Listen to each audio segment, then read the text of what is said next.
Shabbat Tov, un texte très sérieux du beau-père du Rabbi. Ça faisait partie des livres qu'on a sauvés, quoi, que le Rabbi a sauvé par le procès et qu'il a récupéré tous les livres. Et en plus, c'est du Baal Shem Tov. Et il faut que les textes du Baal Shem Tov jaillissent à l'extérieur, les sources, pour faire venir la Géoula.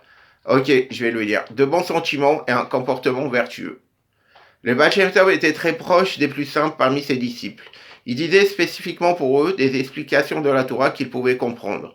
Ceux qui étaient érudits parmi ses élèves étaient certes totalement soumis à leur maître, auraient offert leur vie pour lui et ne mettaient nullement en cause son comportement. Néanmoins, ils ne pouvaient s'empêcher de se demander pourquoi le Baal Shem Tov était si proche de ces hommes simples.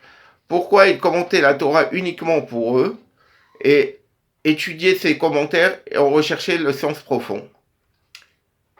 Eux-mêmes étudiaient ses commentaires et en recherchaient le sens profond. Il arriva un certain Shabbat que Rav Nathan et Rav Abraham se trouvaient tous deux chez le Baal Shem Tov. Celui-ci commenta alors le verset « Lorsque vous détendrez les bras vers moi, je détournerai mon regard de vous.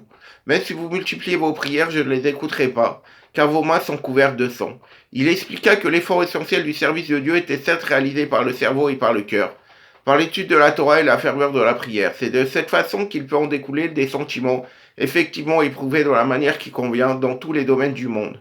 Néanmoins, il est également possible que vos mains soient couvertes de sang. Même si l'on donne quelque chose à un pauvre, même si on le fait avec largesse, on peut cependant ne pas ressentir profondément les besoins qu'il éprouve. On est alors considéré comme ayant versé son sang. Ainsi, lorsque vous étendrez les bras pour donner de larges sommes de tzedaka, lorsque votre service de Dieu résultera d'un effort du cœur, je détournerai mon regard de vous, je n'y prêterai aucune attention, car tout ceci n'est pas le résultat d'un effort. Le service de Dieu véritable implique de ressentir l'existence de son prochain. L'expression « même si vous multipliez vos prières » fait allusion à l'effort du cerveau, qui n'est pas non plus une véritable forme du service de Dieu. En effet, il ne m'est permettable de ressentir véritablement l'autre. Or, dans un tel cas, on verse concrètement son sang. C'est le sens de vos mains sont couvertes de sang. Vos sentiments, même ceux qui sont positifs, deviennent criminels. Rav Nathan et Rav Abraham entendirent tous deux ces explications. Rav Nathan, un érudit, les comprit à sa façon. Il médita profondément à ce que devait être le service de Dieu, du service et du cerveau et du cœur, à l'étude de la Torah et la ferveur de la prière. Rav Abraham chercha, selon ses moyens intellectuels, la traduction des quelques mots du Baal Shem Tov dans l'action concrète. Il aboutit à la conclusion qu'il devait améliorer son comportement bien au-delà de ce qu'il avait réalisé jusqu'à maintenant. Le Baal Shem Tov avait expliqué que lorsqu'on ne ressent pas l'importance de l'autre, même si on lui accorde par ailleurs son aide avec largesse, on verse à proprement parler son sang. Ainsi qu'il est dit, vos mains sont couvertes de sang. Et assez beau, Rav Abraham cessa de connaître le calme. Lorsqu'il rentra dans son village, il fit sur lui-même un effort beaucoup plus considérable qu'auparavant et s'éleva de plus en plus dans son service de Dieu. Extrait du Sefer Mahamarim, Yiddish Discours Chassidique, édition du Bet Lubavitch, Paris.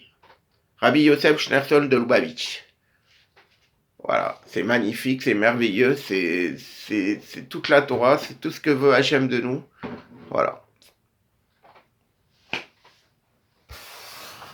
Et ce texte, il est tiré d'un grand titre, si je me souviens bien, c'est de Discours Chassidique, c'est tiré de paix et tranquillité à ceux qui aiment la Torah, pas à ceux qui étudient la Torah, à ceux qui aiment la Torah.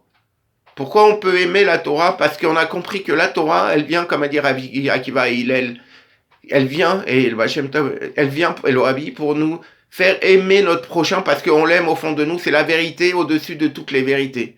Et quand on comprend que Akadosh Baruch Hu, il est comme un père, il veut notre meilleur, et notre meilleur, c'est d'aimer notre prochain, et de lui faire du bien concrètement, dans le matériel, en premier, dans le spirituel, alors là, on peut que l'aimer. Il veut qu'on recherche notre bien, et le bien de notre entourage. C'est ça, Akadosh Baruch Hu. Il n'y a pas de fumée, il n'y a pas d'enfumage. Lui, il veut notre bien, et il veut que nous, on recherche le bien de tous les bénis Israël. Et c'est pour ça qu'on l'aime.